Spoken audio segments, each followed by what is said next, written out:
I'm Rebecca McKenzie. I'm the chair of the Biostatistics department at the School of Global Public Health here at NYU. And really excited for this career panel that we put together. And so we have 6 really diverse and interesting panelists.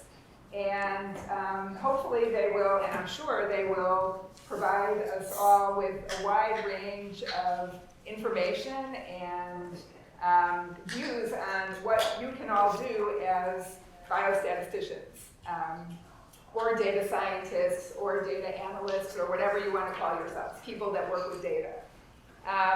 So I am going to begin, and the way that we're going to structure this is I have a few questions that I've planned ahead of time, and I'll ask the questions, and then the panelists will respond one at a time. And then we'll open it up to you all, and you can feel free to ask them any of your questions. So be thinking of your questions, and we'll get to them in the second part of the evening. All right, very good. So I'll state my first question, and then we'll start, and the panelists will each introduce themselves and respond. Okay, so my first question is, please introduce yourself, describe your education and training, and the jobs that you've had after your master's degree, with a focus on your current job. And please describe what you do at your current job. And, okay, so please go ahead. So, yeah. Is this on? Yeah? Yeah. Okay. My name is Jason Barnard. I'm a freshly minted manager of baseball research and development at Major League Baseball. I have a bachelor's degree from St. John's University and a master's degree from here at NYU, different school, the School of Professional Studies, from the Tisch Institute for Global Sport, which is its current name after many name changes over the past few years. Directly after NYU, I interned at MLB.am, which is MLB.com formerly, where I interned at Statcast. Statcast is a player tracking system that consists of camera and radar that tracks everything that happens on the ball field. From there, I became a research analyst, and from there, I became freshly manager of baseball. My job day-to-day consists of, during the season, data validation as well as data creation, you can call it. So effectively finding ways to contextualize events that happened during a game and finding ways to put that publicly for people to understand. So if someone hits a home run 450 feet, how rare is that? How often does that happen? Does that ever happen? Things like that. And then the other part of that is stat and metric creation, which is taking the output from the StatCast system and then making new observations based off of that. So we have 2 elements that correlate highly. How do we put them together and make them as something that people can understand as part of it?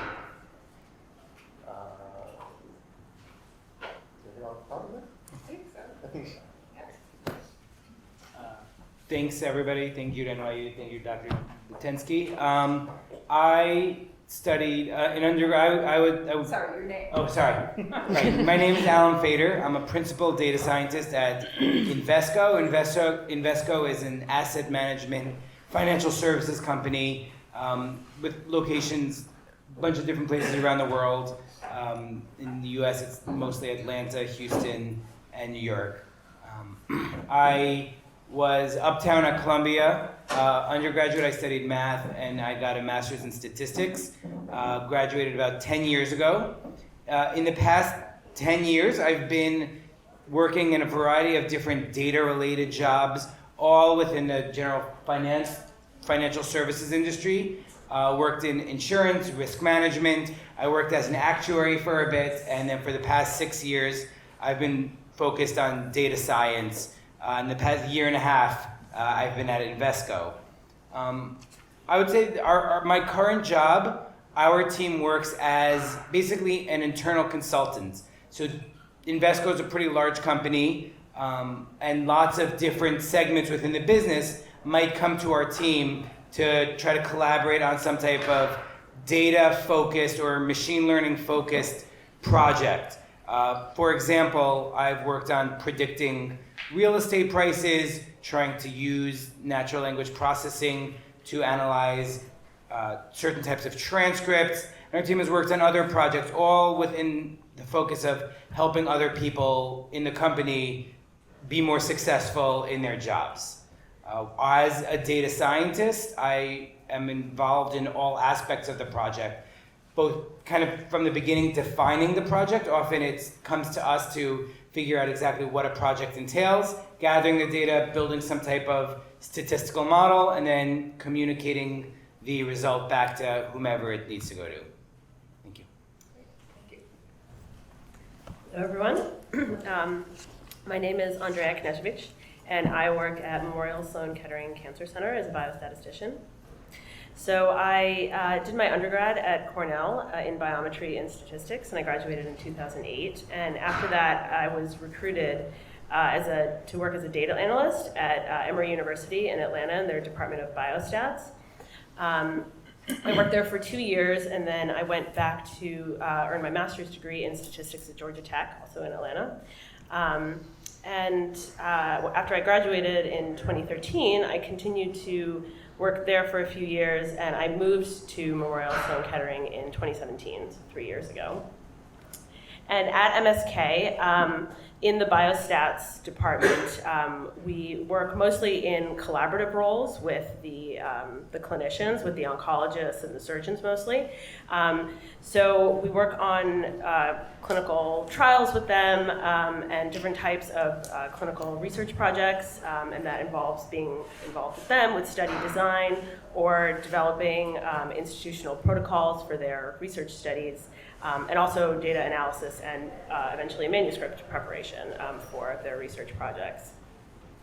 So in addition to that, in our department, we sort of have a lot of departmental activities in biostats. We have our seminars and our journal clubs and coding workshops where all of the biostatisticians sort of get together and do our biostats thing.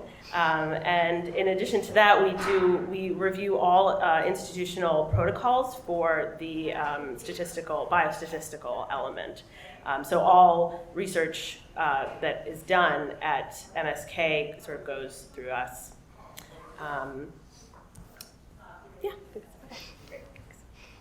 Good evening, everyone. My name is McKenzie Pickett. I work for a behavioral healthcare coalition. So it's a new thing with the state of New York. We're trying to flip the Medicaid system. Turns out that behavioral health has been, left out of that flip in how we pay providers for a long time. We work with lots of nonprofits and primary care providers to make sure that Medicaid is delivered in a better way cheaper for the state. It's the best way that I can say it. We're a startup. The company is a year old as of November. I worked with them. I've been there for a year this month. And before that, I worked with one of their competitors.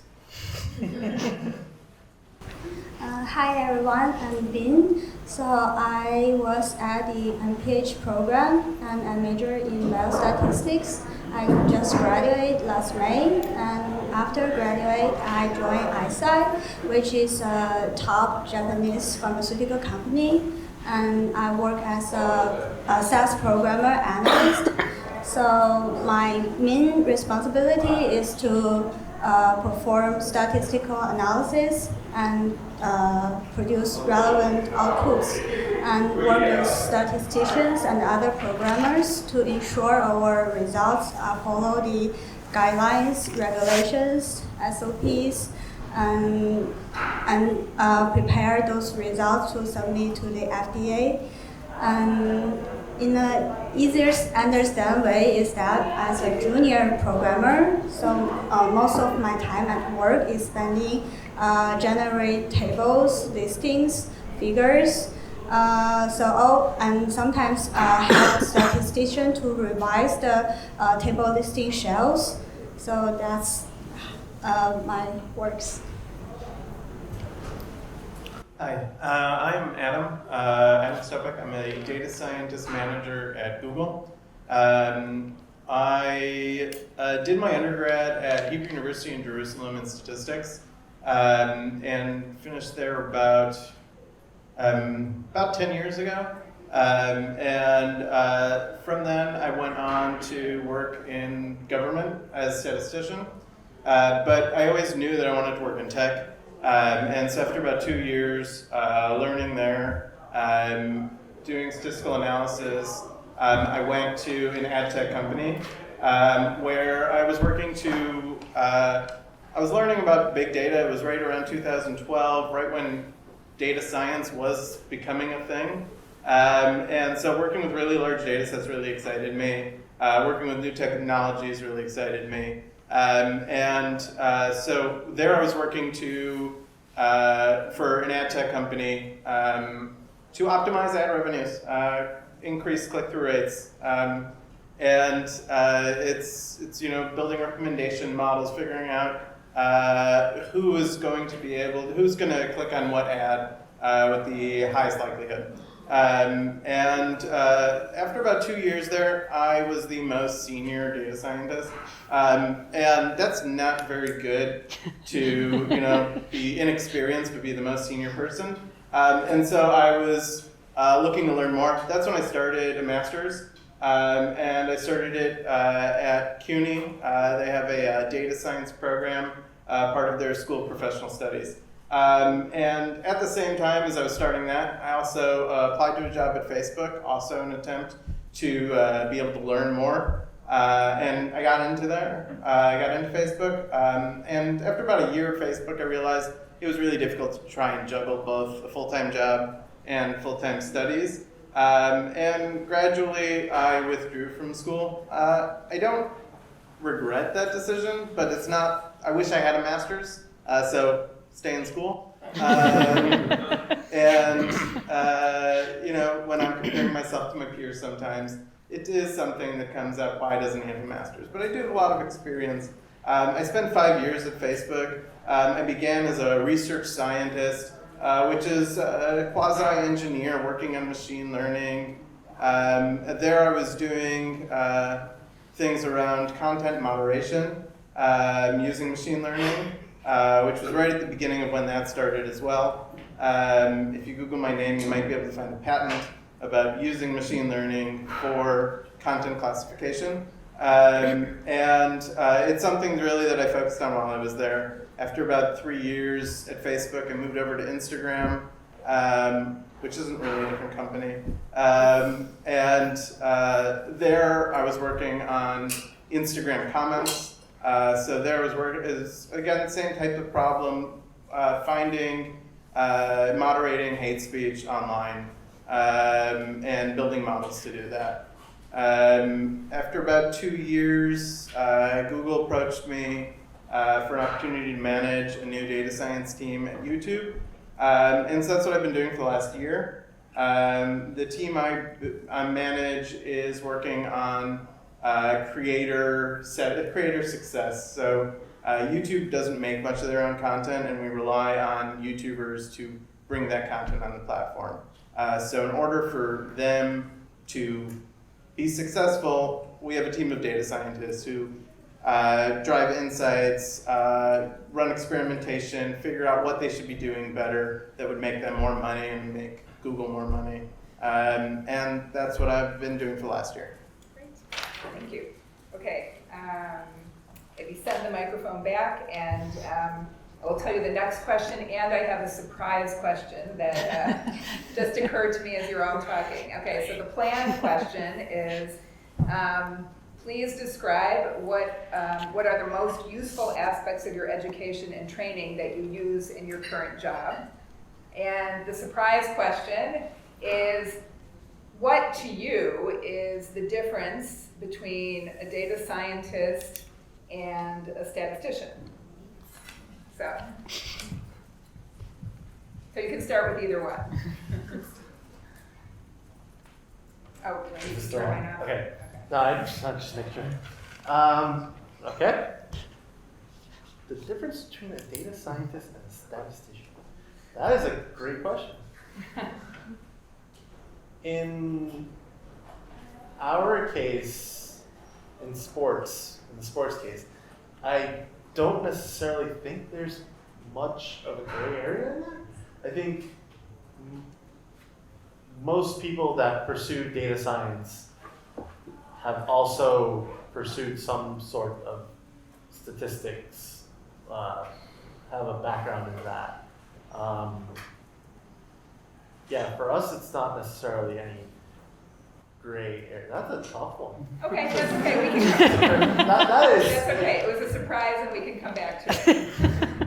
But They'll have better answers for that. I will show you that. I will buy enough time. that's a perfectly good answer to say maybe there isn't much of a difference. In my parlance, that's a curveball. Okay. So, Okay, so the most useful aspects of education and training. at SPS, I was going to say NYU. This is all NYU.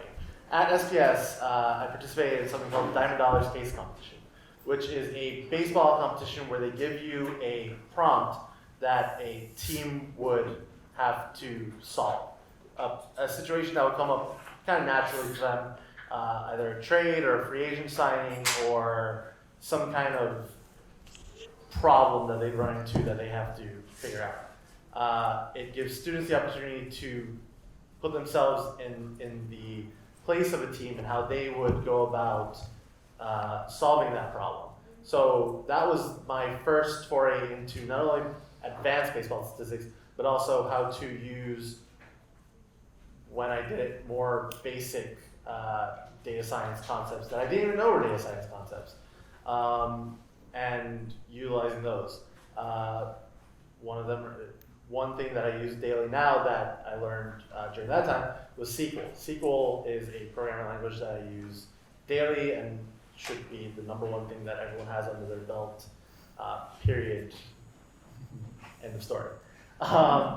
For the rest of my background, having 2 sports degrees, that gave insight into the business side of sports, which you don't necessarily see as a casual fan watching on TV. It gives you more in depth of how teams deal with revenue versus how operating costs, or how a team decides that they want to make this move over that move, or things like that the regular person just goes to a game and sees it or watches on TV, whereas someone in the sport business kind of has to deal with these things on a daily basis that aren't necessarily factors for others.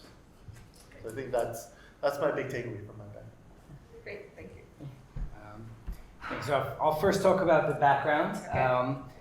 So I would say there's a few aspects in terms of the specific courses I took in school. I would actually say I learned a lot from many of my, I would say, mid-level statistics courses. Sometimes some of the more advanced ones got very theoretical in ways that I honestly don't use day to day. A lot of the really mid-level ones where I learned to really understand concepts of regression, what is loss function, sort of those ideas on what it means to fit a statistical model, why you would do it, and how to choose a model based on the purpose is the courses that I have found most relevant.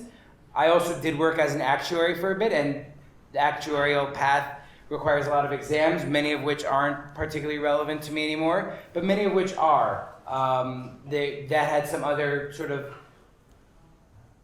kind of more probability-based ideas. I took some probability courses as well, but that really advanced my knowledge. I would say honestly though, my most useful trainings are the ones that I did on my own outside of school. As I was trying to kind of shift into data science, about 6 years ago, as data science was becoming a bigger thing, I took some online courses, which I found to be very useful, particularly one by Hasty and Tibshirani on the Stanford website. But also I did my own projects. I kind of thought of a problem that I had in my life, not a major problem, like whether prediction website was the most accurate. And I kind of taught myself data science by figuring out, okay, I know there's a way to do it, let me figure out how. I would say those are sort of the most useful things that I have.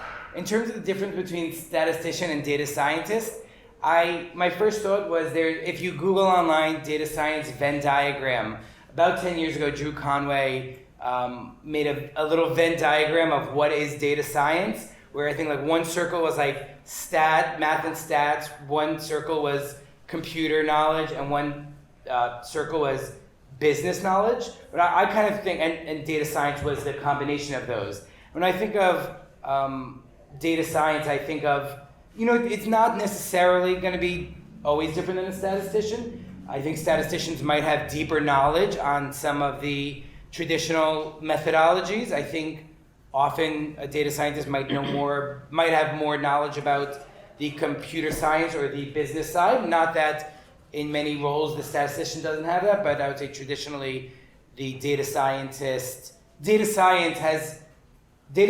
field sort of has like two parents, the comp sci and the stat stuff. So a lot of it is how much comp sci knowledge you have too. Great, thank you. So I'll start with my thoughts on data science and statistics. I don't know if I can compete with a Venn diagram in terms of description, but I'll give you my rough thoughts. So I think that data science didn't exist before big data was really a reality. So those things really go together.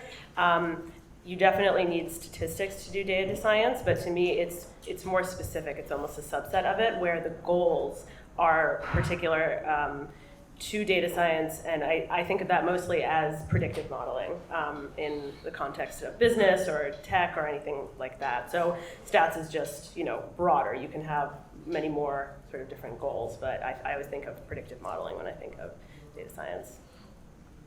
So in terms of sort of what I learned in my training and programs that I use in my job. So in my job as a biostatistician at a hospital, most of my work is collaborative with clinicians. So I really need to be able to communicate statistics to people who don't necessarily have a background in it.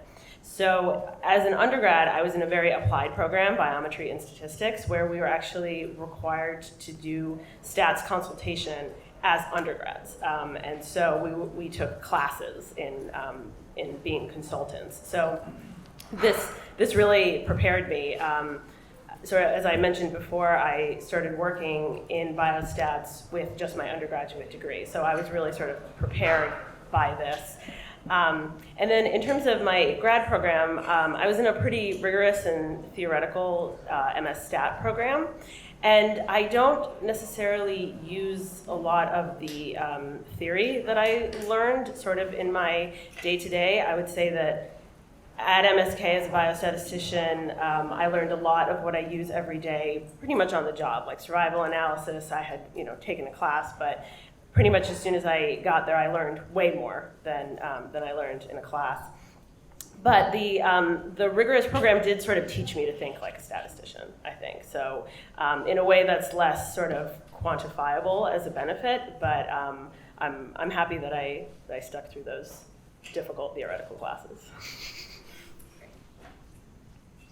I'm realizing that I didn't give you my schooling background last round. So I did my undergrad in biology at University of Wisconsin-Milwaukee, and then did my Master's of Public Health out here at NYU. And why I decided to start this conversation with that is I also was in the Global Health Track program. So I didn't do a lot of biostats in school.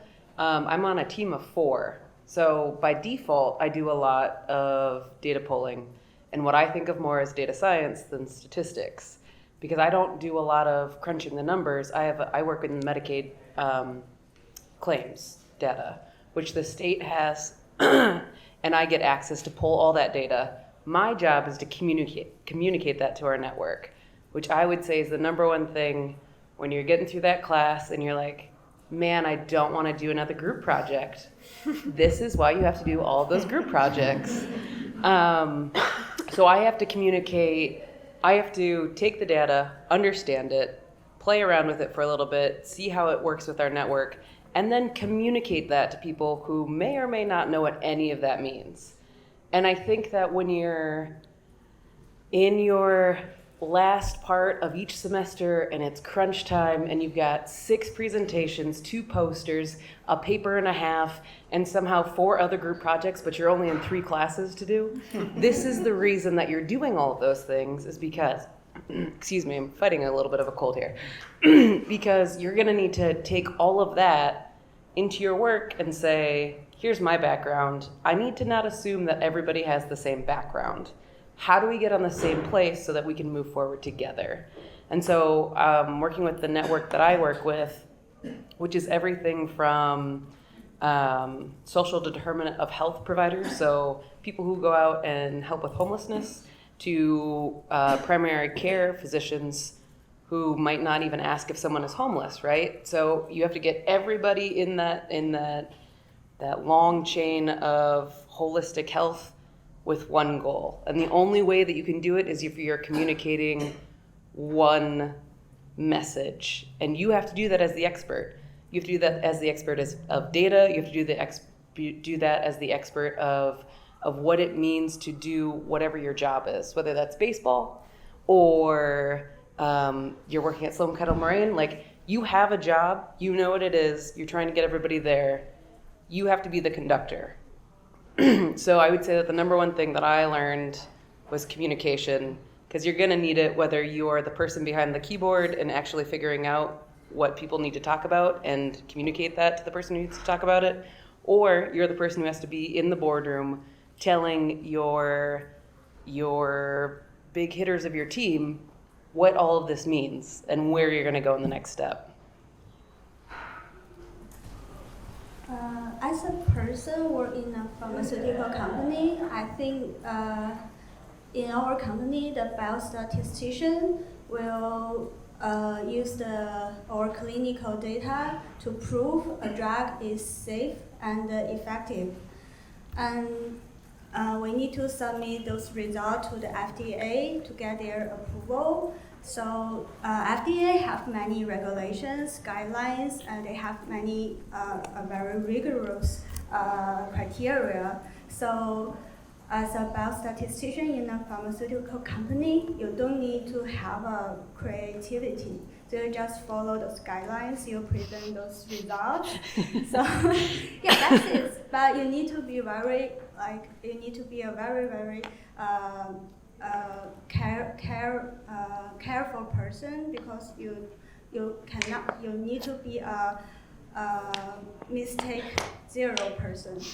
But as far as I know, because I'm a very junior worker in a pharmaceutical company, so I think data scientists will be more creativity, and data scientists will require you to combine different fields. Not just a clinical trial study and not just medicine knowledge. You need to know commercials, or you need to know other KPI or something like that. Which I don't know. So you need to have multiple field knowledge, and then you use big data theories or other knowledge to give results that you cannot predict. So that's what I think. And for the most helpful part in my education, I think there are 2 parts I think is the most helpful. The first one is take the courses that related to the field that you want to work with in the future. The second one is the APE. So you need to take the APE seriously.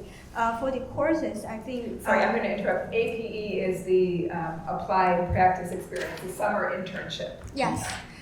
So for the courses I took, I think 2 of them I think is I still use in my job.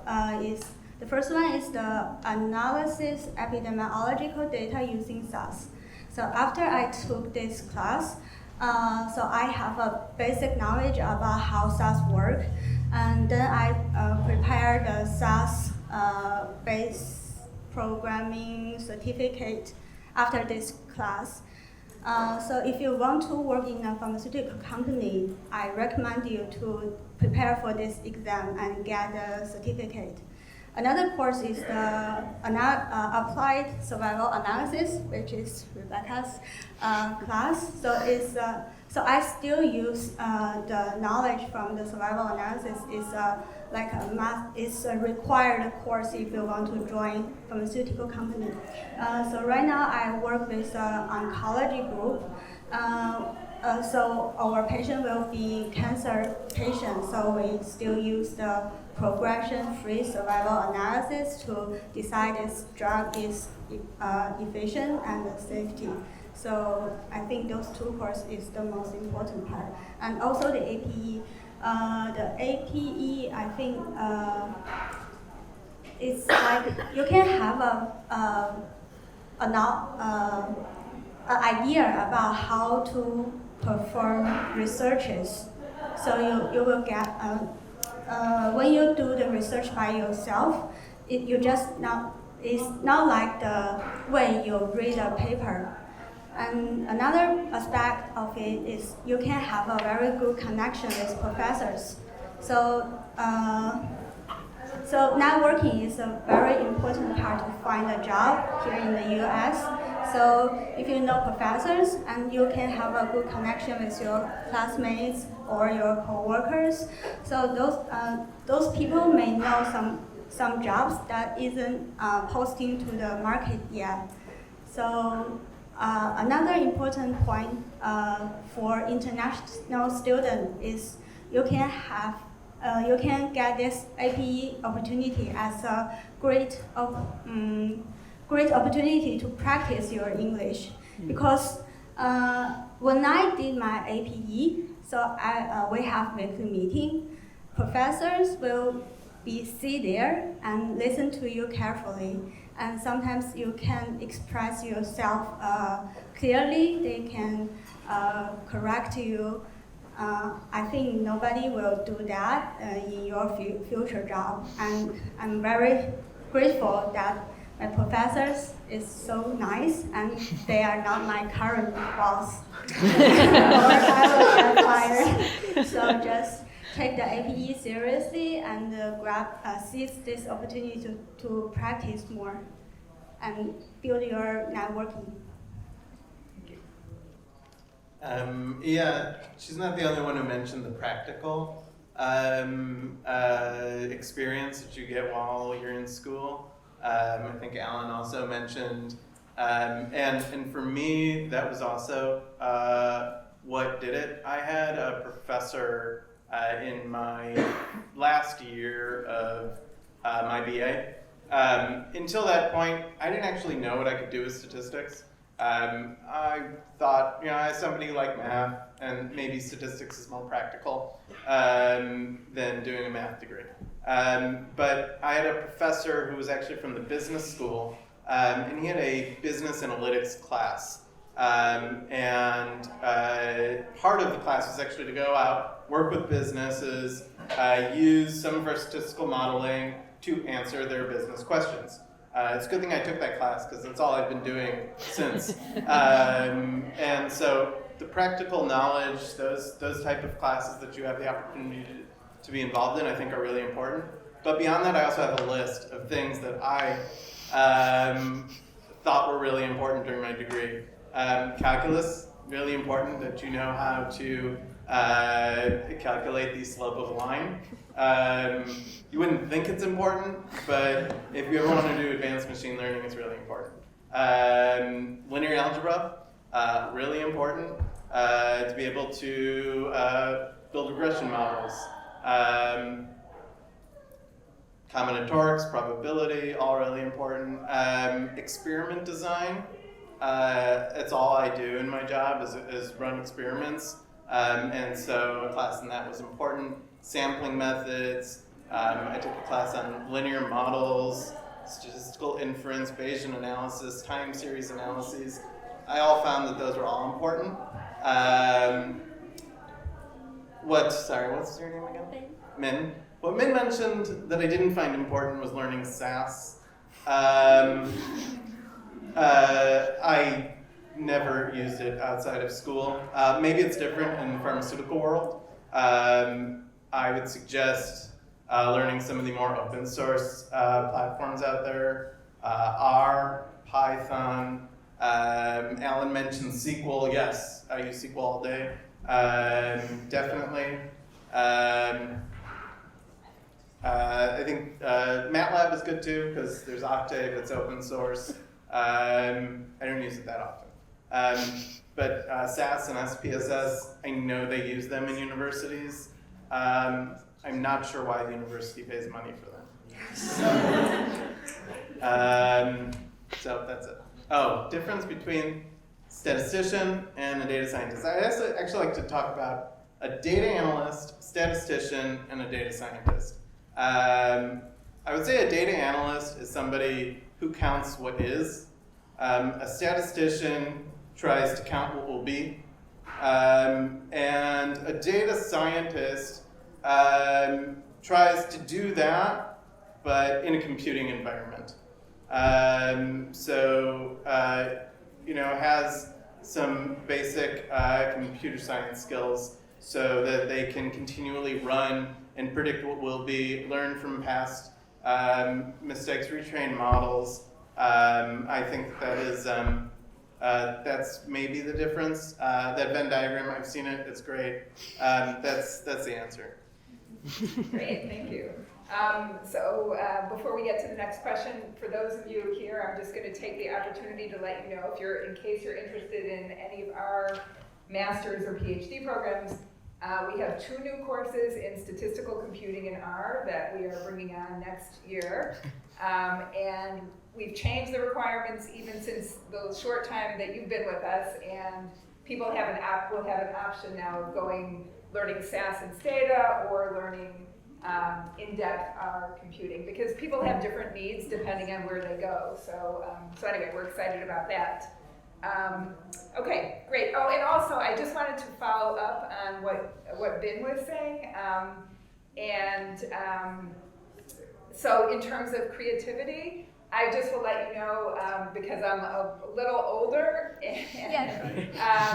that there is definitely an opportunity at pharmaceutical companies to be creative. So certainly more, very senior people can get involved in novel designs for clinical trials, for example. So there is opportunity, Yeah, sure, which you said. Yeah, I just joined the company. Okay, great. Okay, next question is, let's see. Okay, so please describe what, if anything, you wish you would have learned while in school. So maybe we touched on this a little bit, but maybe there's something else you want to add. So what you wish you would have learned in school, and what, if anything, you would have done differently while in school. And I think, I think several of you have actually already touched upon what's really, really important, like SQL, like communication, like other languages. So any of that you want to throw in as well. So Jason, please go ahead. I just want to say I was confident that by the time we got to the end of this line, we would have an answer to that data science statistician question. Okay. For me, going through a sports background for 2 degrees, the thing I would change is not have 2 sports degrees.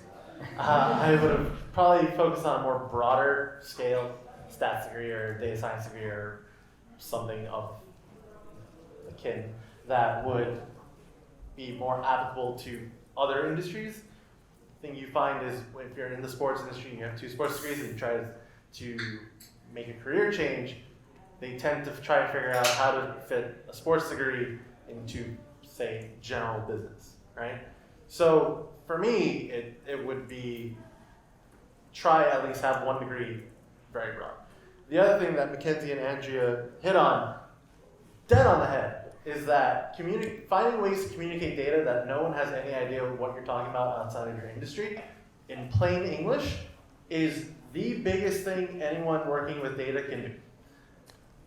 I don't care for baseball to people that don't care about baseball, to any sport data for people that don't care about sport, to pharmaceutical to people like me who have no idea what I'd be looking at. It is key in everything, and I wish there were courses, and I wish I had taken classes to find ways to communicate data, unfamiliar data, in plain English. And if that course exists here, take it. If it doesn't, please make one. that is my that's my take. Great. Thank you. So I would say one thing that I wish I learned in school is, I kind of mentioned that I see data science as bridging a lot of statistics and computer science, and I actually didn't take any comp sci courses. I learned some statistical computing in R in my statistics course, but there's a lot of general comp sci concepts that I wasn't very familiar with. What's happened at work is I've partnered with people who may come from a stronger comp sci background with a somewhat less strong statistics background, and it really works together, but I do sometimes wish that I knew more about some of the algorithms or implementation or many of the aspects that show up from the computer side. Also, I would say I went to school in New York and I didn't really take advantage of being in New York City that much. There's a ton of events, meetups, conferences. Many of them have student rates that are very affordable. And then, rates for people who work in companies that are way more. And I wish I had done more of those, both to see what's out there, connect with other people. I just want to reply to one thing you said about wishing that there was a course to communicate data. And I kind of feel that that's one thing that's actually might be difficult to do in a course. I didn't really learn how to communicate data concepts until I actually had to work with people who legitimately didn't understand many of the data concepts. I would say that's something that, obviously there's a lot that you gain from school, but there's some things that you gain in your experience on the job. And that's something that I think really went up a lot higher as I worked with people, because in the end of the day, coming from school, I get excited about, oh wow, this has a great R squared, and nobody in the business world cares about R squareds. Not nobody. Some people. Some people do, but most people in the end of the day care about what the R squared is representing. And in the end of the day, I didn't fully appreciate that until I told somebody about the AUC score, and they looked at me like I was from another planet. So one thing that came to my mind when thinking about sort of what's taught in school and how it's different than what you sort of experience in a real world setting is messy data. So when you're taking courses and you're sort of first learning how to do a data analysis and to apply the statistical methods that you've learned to a data set, it's usually a small, neat data set with no missing values and everything sort of in place, and that's just very different than what you normally encounter. So yeah, it just occurred to me that if every class you're taking is giving you the Fisher's iris data to sort of teach all the methodology, that's not really helpful. So in a way, I guess it's just something that once you come out of school and sort of work in the real world, you learn, but yeah, messy data. So I work for a for-profit that's owned by nonprofits, which means that we don't use a lot of statistical analysis programs. We use Excel. So I would tell you to learn all you can if you're thinking about going into like the public service area. Learn all you can about Excel, because they're not going to give you anything other than that. So it's an interesting flip from learning SAS to Excel, since it's not the same in any capacity. So I would definitely do that. I also, again, came from the not data-driven side of public health, and so I would have incorporated more stats class, but it kind of sounds like this audience is going to do a lot of stats regardless of what I say. But I have a lot of issues with getting access to data and to get access to claims data, and so I would tell you to take more policy classes so you can outsmart the people who are trying to block you from those things. Because it's one thing to have a data set. It's another thing to try to talk to people about giving you those data sets and the legalities behind that. I took a great course on public health and law, which has helped me a lot try to rethink how we do this. I mean, we're not going to sue anybody for data, but along the lines of, when you read this, how can I interpret this legally? And how can we maybe push a little bit further along that envelope to say, yeah, so this is what your consent form says, this is why we're covered. Here's how, if we were to get sued, how you could say that I'm not a legal person, but I could talk to my legal and say, here, article, whatever, what does that read to you? Can we do this? So if you're working on trying to get your hands on data, I would say either go into public health law class or two, just to get your feet wet, and also go into some policy classes so you can better understand what you're reading before you jump into whatever that data set may be. I need to clarify that I'm a very junior person. So, I had very limited knowledge about how the biostatistician in your pharmaceutical company. So what I said is how, as far as I know. So there may be some mistakes or misunderstanding. No, it's perfect for you. Perfect for you. I think for I would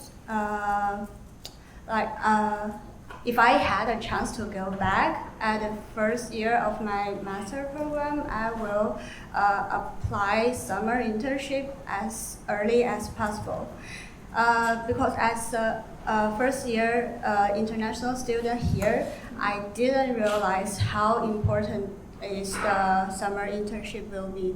So many of my friends, they had a summer internship. Some of them could get a return offer from their summer internship. So I just missed that chance. So if I had a chance to go back, I would definitely apply the summer internship as early as possible.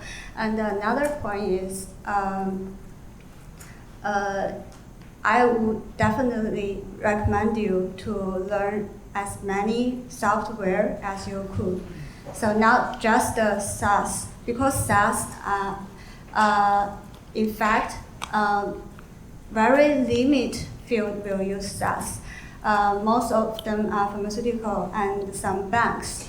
And but Python and R, like he said, is like more. You can find more job opportunity if you can perform analysis using Python, R, and MATLAB or something else. So at the end, as for me, at the end of my first year, I made my mind to become a SAS programmer. That's why I took the survival analysis. I prepared for the SAS certificate, and I go to every seminar related to the pharmaceutical company. Yeah, that's how I did my job seeking. So it's just a experience sharing. I didn't mean to bash SAS. Also, anything I'm saying, just my experience. I don't know anything. What I will say is I also took the SAS programmer-based test when I was in school. And then I was surprised when I got to my first startup and they didn't want to pay money for SAS. I'm like, well, this is what I know how to use. Excel is important, but R and Python are free. So those are great tools to learn. What I'll also say is there was a book I picked up on my own, taught myself a lot. It's called Elements of Statistical Learning by Trevor Hasty and Rob Tibshirani. Part of that course that Alan mentioned on Stanford online for free. The PDF is for free, you can download it. I think it's a great book that has kind of everything you need to know to get started. When I was in school, The only piece of kind of machine learning that we ever learned was logistic regression. I'm glad I learned it. But there's a whole lot else out there if that's what you want to do. And I didn't have any exposure to that. Also, I was at a time when computers probably weren't powerful enough to do machine learning. There wasn't enough data to do machine learning. But I don't know how the curriculum looks now, but that's something I wish I had. And I think I covered the question. Great. Yeah. Excellent. Okay. Good. All right. And then for the last planned question before we open it up to everyone here is advice from you to the students as they embark on job search. So any pieces of wisdom you'd like to share? So the number one thing I get is I never knew I could work in baseball. Or I never knew I could work in sports. And obviously I'm living proof that's not true. And so my advice, being someone going through an intern search right now, is what Alan said probably 2 questions ago, which is create. No matter what field you want to go work in, there's probably data publicly available for it. Create something with data that no one else has, seen with it before. Maybe there's some, relationship that no one's paying attention with the data, or maybe the data is very robust, like our baseball data, and there are things that people, would have interest in, and people see things differently than other people. That maybe if I look at data one way and Alan looks at the same data and he sees something else, Alan can get a job and I could be stuck on the road trying to figure out how to pay for an NYU degree. So figure out what industry you feel most interested in, find data that's open, and create something with it. I think that is your number one platform to showcasing not only your technical skills, but also your creativity in the industry you want to work in. So 2 comments. First one is, a lot of people on their resumes, they have maybe projects they did in school or in an internship. They might say, oh, I did this type of data analysis, and list a bunch of methods.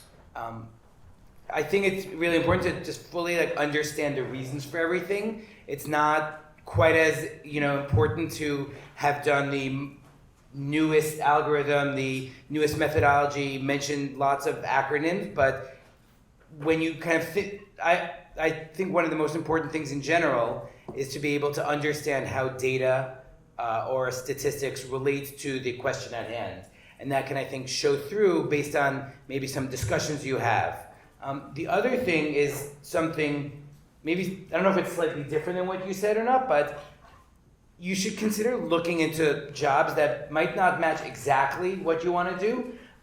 It can be really useful to maybe find somewhere in an adjacent field, something that's similar but not identical job profile, because again, I think the best place to learn what you want to do is on the job. You might be able, being on the job, being able to get paid and still improving your skills, learning is really some of the most amazing experiences that I've had. And often what can happen is after a year or two there, you might be a lot better and then actually ready for your dream job, or maybe you found that the job that you took was actually hidden your dream job all along and you didn't even realize. So I think it could be a good idea not to be necessarily too stuck on a narrow definition of what you want to do, but consider something slightly different as well, at least for your first job. So in my experience, and I think maybe you've heard this before, it's difficult to get your first job out of school, so you have no experience, right? So I think the biggest piece of advice is to work your connections, whatever those may be. Ben mentioned leveraging an internship into a job. I think that that's something that can be very fruitful. And whatever those connections may be, people you know. So my first job I mentioned that I was recruited to Emory, and it was because another graduate from my program had been hired 2 years earlier, and they were very impressed with his work, and so they asked him, to sort of reach out to the department and see if anybody else was kind of coming down the pipeline. So I got lucky in that way. But if you know recent graduates or anything like that who have gone to work, could be a very useful connection to getting that first job. I'm not going to give you any new information. I'm just going to validate everything else that had been said. I worked 3 internships while doing my master's degree here. None of them offered me a job. I'm not saying don't do internships. I'm saying do internships and work those connections like crazy. Because if you don't get a job there, you're competing with the rest of the world if you're going to plan to stay in NYC. And that sounds terrifying, and it is. And everybody else in this room is going to be in the same boat. So 1, check yourself and your mental health, okay? It might not be the day after you graduate that you get your first job offer, and that's okay. Take a deep breath. Apply for a ton of jobs.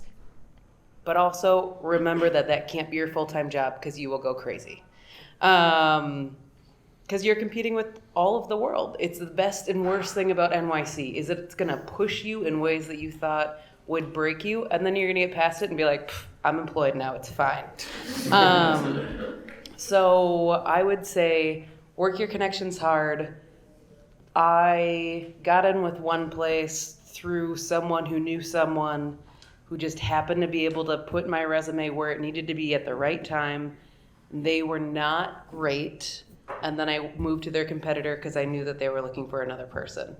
And I'm pretty happy. Again, that wasn't the day after I graduated. So I would say take a deep breath. If you don't have a job lined up, you're going to be okay. You just got to work your tail off and make sure that you've got an outlet. That's my mental health. I'm in public health. It's what I do.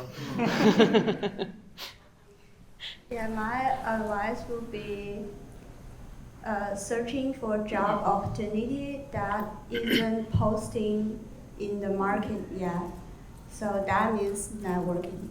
So how I get my job offer is through the seminars. So Rebecca held a seminar that she invite a statistician to come to our school to talk about how a pharmaceutical company would like. So I go to that person, and I'm very lucky I got my offers. So I think, I think my job go back to the time as I go to the person. I think the job isn't posting to the market yet. So please do networking. Yeah, I think everyone said everything. New York is tough. And networking is important. My first job is also through university contact. And it wasn't my dream job, but I stuck it out 2 years. I learned the skills I needed to get to that next job. And I don't know that I even now have my dream job. I don't know if there is such a thing, but what I would say is always find a place where you can learn. You don't want to be the smartest person there. I mean, unless you're Albert Einstein. But otherwise, find somebody you can learn from, find a project you can learn on, otherwise you're going to get bored. And there would also be kind of no room for growth if you're already at the top. I also suggest kind of looking through LinkedIn and looking for the people who have the job you want and look at their path to getting there. Most people was not a straight line. And look at how they got there, what they learned on the way, what are some of the jobs that got them to where they are, what educational background they have. I think that's important. And also learn how to code. And work your connections. I'm on LinkedIn too. You can find me there. I'm not hiring, but you can find me. Great, wonderful. So let's see. Okay, great. So we have about a half hour, and we can open it up for your comments and questions. So let me bring the microphone. And so why don't you, if you don't mind, introducing yourself and if you're in a degree program or what you do, and ask a question. My name is Charter. I'm a M.Sc student in Biostatistics. Currently, I also work at NYU Langone as an analyst. But I'm wondering, for the panelists, in terms of career trajectory, where do you see people in this field sort of going? Do they typically go into a managerial role where they will manage other analysts, or sort of hop around different jobs? Where do you see people going?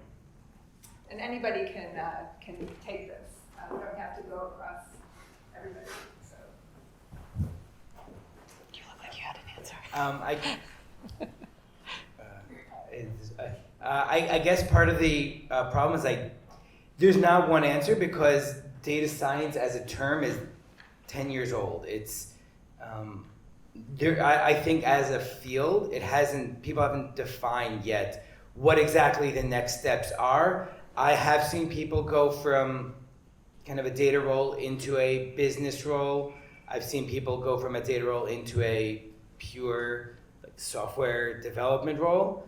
And other people kind of go into more managing other data people. So those are the three that I've seen, and I don't have any ideas on what's the biggest one, and I don't think I don't think I will for the next 5 years, 10 years to see how this develops going forward. I don't know if other people have different thoughts. Anybody else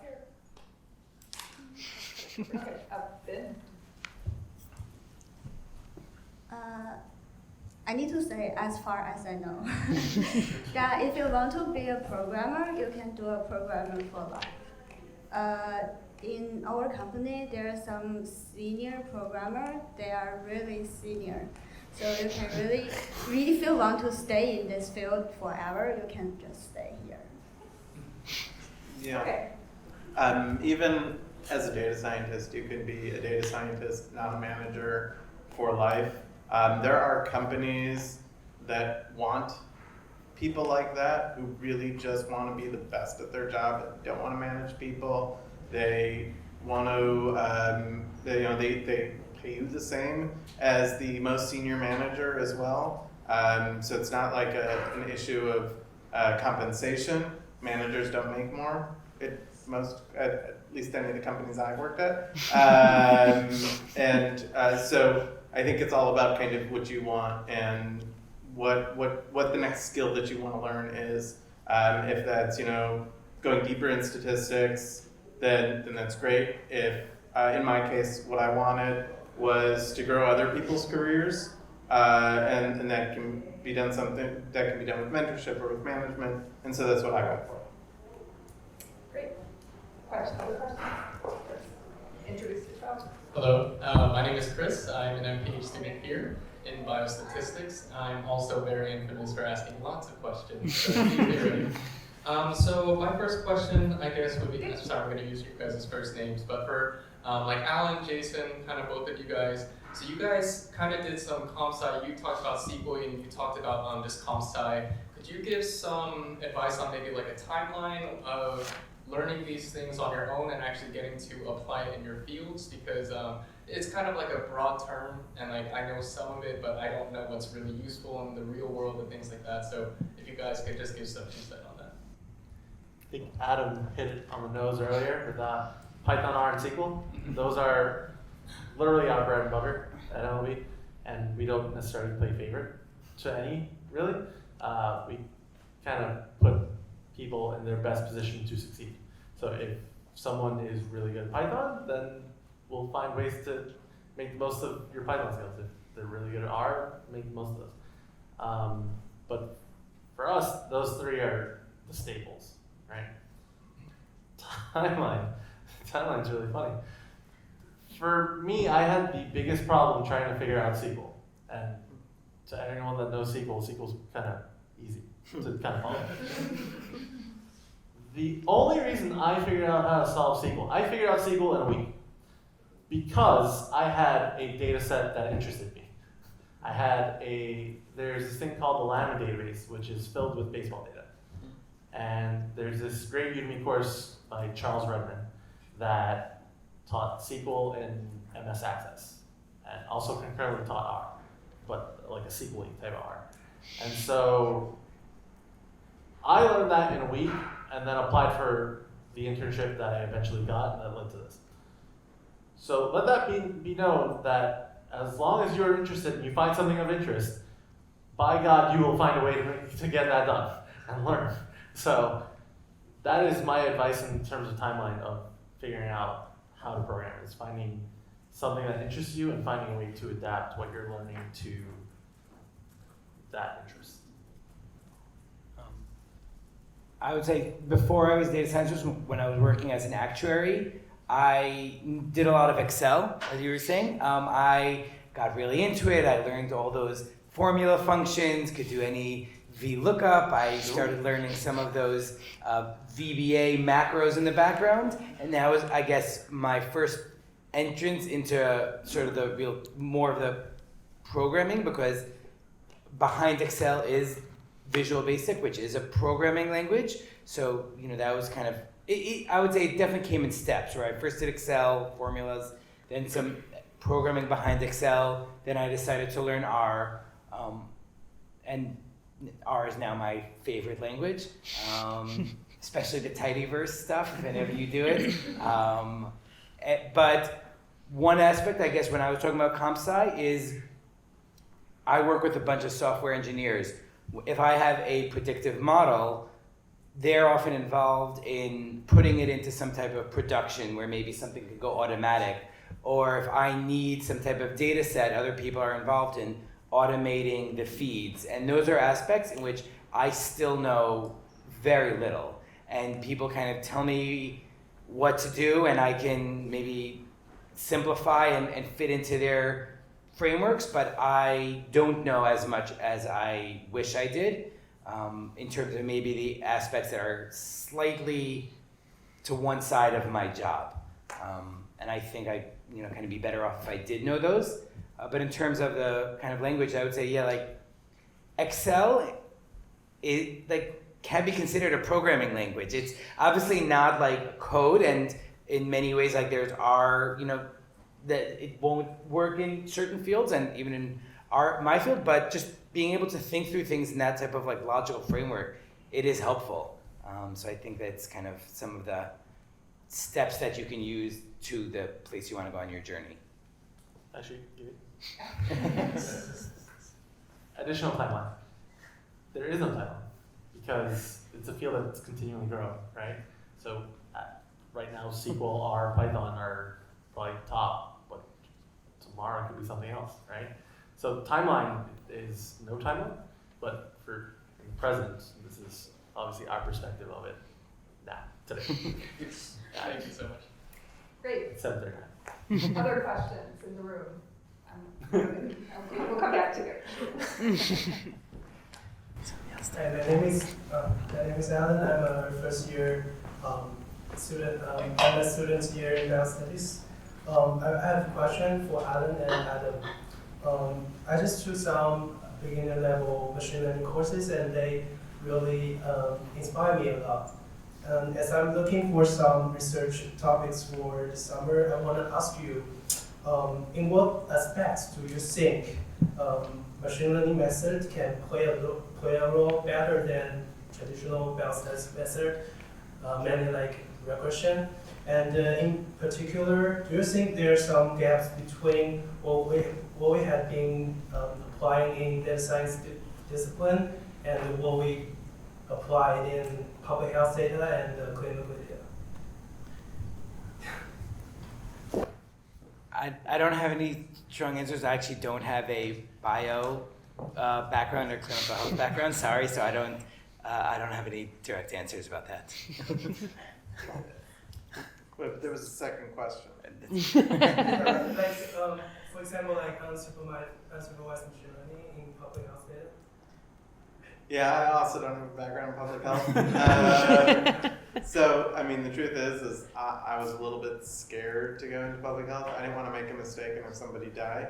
I'd rather make a mistake and have a company lose $1 million. But, I mean, at the end of the day, it's just the context of the problem, I think.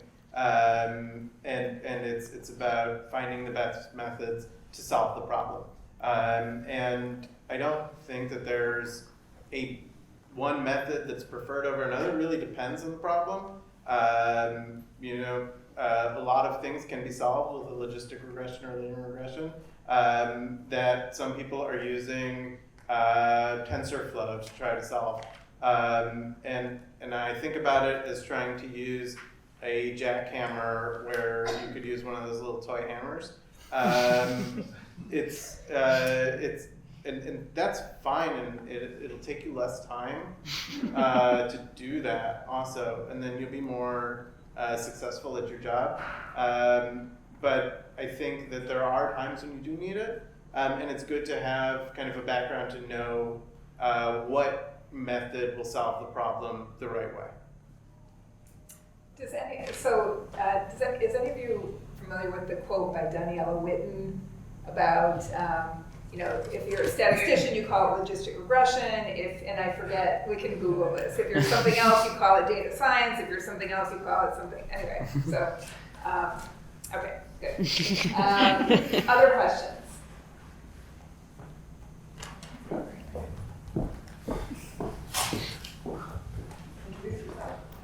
Hi, my name is Kajal, and thank you, by the way, that's been really helpful. I'm a second-year MPH student, and I'm also concentrating in biostatistics.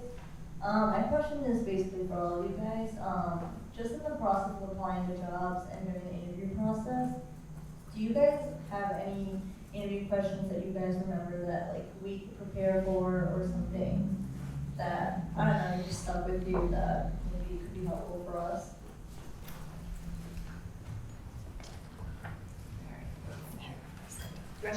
Sure. This may not be typical, but I was grilled in survival analysis on my interview by one of the people that I met, and I was completely unprepared for it. I thankfully still got the job. But I would say have a really good sense of what the group does, down to sort of the details, down to sort of implementation of what they do, what methods they use. Who the people are, what they're interested in, as much as you can sort of find out, because it'll definitely make you stand out as a candidate too. Anybody else?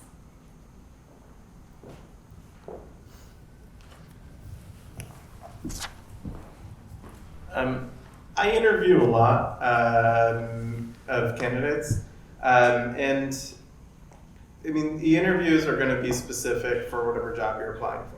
And that's another thing about this field is people use the word data science to mean a lot of different things. So it's hard to know exactly what skills you should be studying for whatever job you're applying.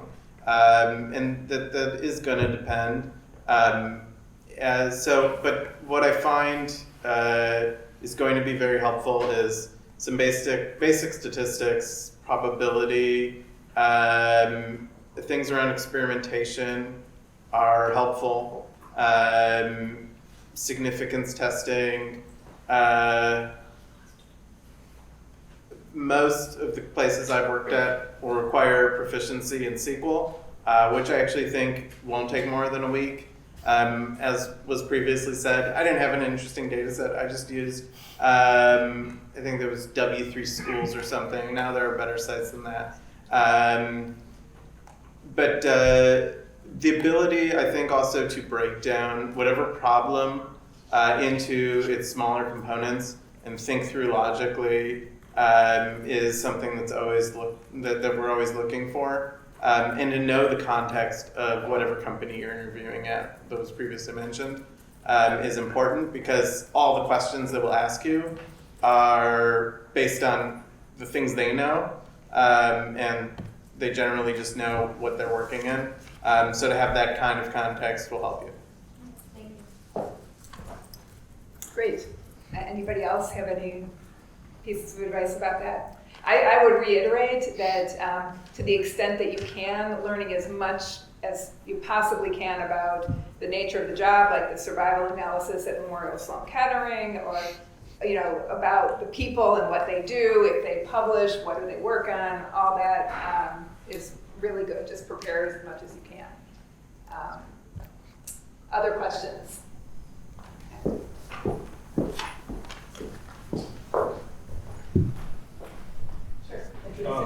Hi, my name is Abdullah, and I'm a student. I'm a senior in pure mathematics at CCNY. And I think this question is for Andrea, because I feel like I have similar interests. So, I mean, even though I studied pure mathematics, I was always interested in studying cancers and HIV and doing studying clinical trials.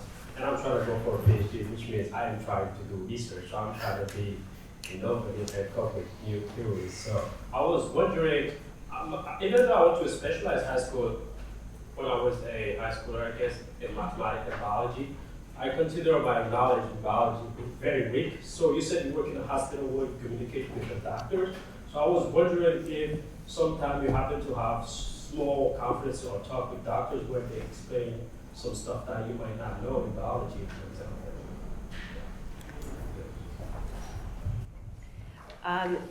So I referenced sort of communicating statistics and statistical results to people who don't necessarily have a background in it. It definitely goes the other way as well. I'm not really expected to come to the table with any biological knowledge or cancer knowledge. It's all part of the communication process where I have. So in my case with the collaborative work, I don't come up with the research question, they do, right? And then they explain to me the motivation for all of that. And so, I'm brought in with all of that. I don't think that you have to have, a medical degree to do what I do.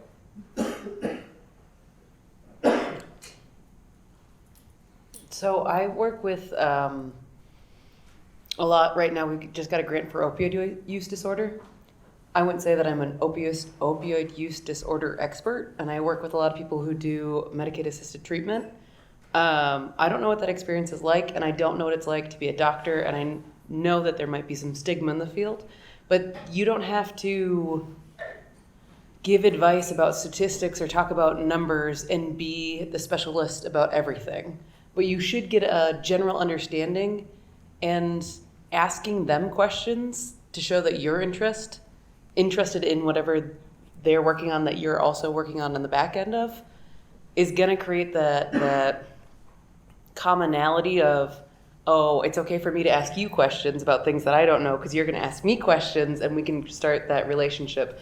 And so I would say that you might not need to be a biologist or a medical doctor to be in the field, but don't lose that sense of wanting to learn something. And don't lose that sense of, I'm not the most knowledgeable person in the room. Because once you lose that, I think that's when you get a little bit kind of crazy out there. I'll jump in with my perspective also. So in my years of collaboration, I think there certainly are some areas that are much easier to work with and require much less deep knowledge as a statistician or data scientist than others. Even just sitting at this table, I personally found it's not that hard to go between medical specialties to help with similar kinds of things like studies, clinical trials. But it would be very hard to go into baseball if you knew nothing about baseball. Or it would be, maybe very hard to go into finance if you knew nothing about that. Or, even within science, it's hard to go into statistical genetics or molecular biology. It's much easier to work in different fields of medicine. But you certainly can acquire that knowledge. And again, it goes back to, being interested and, just working at it. Okay, maybe one or two more questions over there. Is that a hand raise? Yeah. Okay. Introduce yourself. Yeah, my name is Robbie. I'm a first year student in the Biostatisticians program here at NYU. You're your second year. Oh, second year.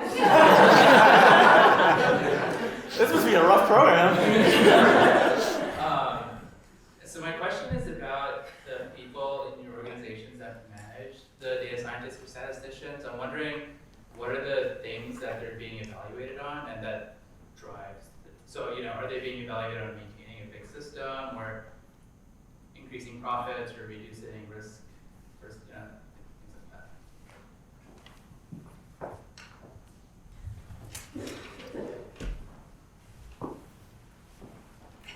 Looks like we're converging on you. Sorry, can you repeat your question? I didn't know who you were asking about, like the managers of the data scientists? Yeah, so the people that manage the data scientists, at the end of the year or day, what are the goals that they typically aim for, or what are the things that get evaluated on? That the managers are evaluating the data scientists, or the managers are being evaluated on? Okay, so what are the managers evaluating the managers? Okay. Got it. Sorry, there were just a lot of people who could have. So for that answer, I'll tell you, I am a manager of data scientists. And so the question really, I guess, is what am I being evaluated on? And the answer to that is the success of my team. That my team is having impact, that they are, finishing their projects on time, that they are able to help make the business be more profitable, convince important stakeholders on strategy. And so it's really just about, is my team successful at doing what they're doing? It's not about, do we have a big scope, or are we managing a big system? Is it failing? It's really just, is my team being successful? And I need to figure out what that means for each individual person. What does each team member need in order to be successful at their job? And for each person, it's different. Sometimes they need more autonomy, and sometimes they need more direction. Sometimes they might need to be partnered with somebody who can teach them some technical skills, or sometimes they might need to teach somebody else. And so for everybody it's different, but it's my job to figure out what that is for each person. Great. Another question? All right, Chris, we'll go back to you. I'm actually going to do a two-part question because I know the person is going to be very quick. So I know a couple of us in here are applying for our PhDs right now. So how useful do you think that would be in your guys' job fields? Do you think it gives like a strong advantage? This is open to anyone. No one has to answer. It's fine. But that's my first part. Thanks. Okay. Counter question. Sure. What do you want to get your PhD in? For me, it's biostats. And then the field I want to work in, I'm kind of open just because I love the field and I'm not really specific to a certain research subject, but eventually I kind of want to go into genomics or something of that nature. But again, I'm very excited and open to anything. Yeah. So I think if you want to work in an academic setting, it's good to have a PhD. So, in our sort of biostats group, it's sort of very academic in spirit, and we have our faculty members who are PhDs, and then we have master's level who are research biostatisticians, and the master's level are more of support, and there really is sort of a ceiling there, and I think the answer would probably be different in other fields, but for maybe something like statistical genomics, if you want to work in a university setting or in a sort of hospital, sort of pseudo-academic setting, then having a PhD will sort of make you have sort of like a better career, more options and a better career path. I don't have a PhD. On my team of 6 people that I work with at data scientists, only one has a PhD. It seems somewhat there are aspects in which it can be helpful. You have experience creating your own project. You have to successfully defend a thesis, you have to kind of see something from beginning to end, defining something that is relevant. Coming up with something on your own is always useful.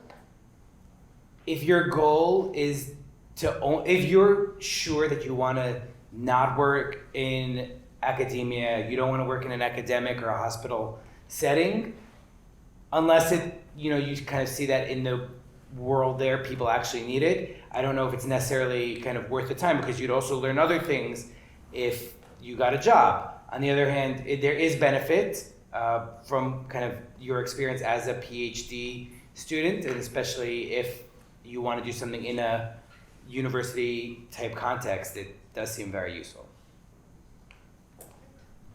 Anybody else? Any PhDs at Major League Baseball? Well, that was what I was going to rest assured, is that you don't necessarily need a PhD to work in baseball. It can help, but not necessarily it's not going to put you in a class of your own where you separate yourself as PhD versus non-PhD, right? It's collaborative effort and everyone's working together. And while a PhD may help you, it doesn't necessarily set you a bar. It wouldn't necessarily say, oh, we'll go to the PhD rather than anyone else that has expertise in the area. So. Great. Anybody else?